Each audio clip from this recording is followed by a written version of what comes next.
الحمدللہ رب العالمین والصلاة والسلام علی سید المرسلین۔ سامعین و ناظرین اکرام، السلام علیکم ورحمۃ اللہ وبرکاتہ۔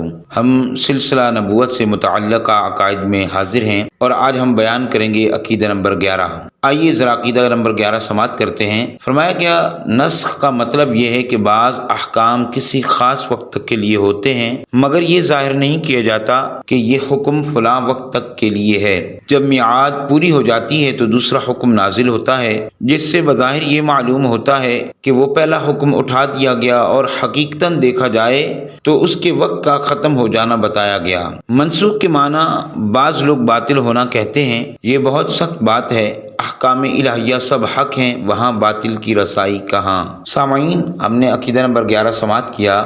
اس میں نسخ کے بارے میں بتایا گیا۔ نسخ وہ ہوتا ہے کہ کچھ احکام کچھ خاص اوقات کے لیے ہوتے ہیں اور جب ان کی میعاد پوری ہوتی ہے تو پھر دوسرا حکم آ جاتا ہے، پہلے والا حکم ختم ہو جاتا ہے، پہلے والا حکم لاگو نہیں ہوتا، دوسرا حکم لاگو ہوتا ہے، تو اس کو نسخ کہا جاتا ہے۔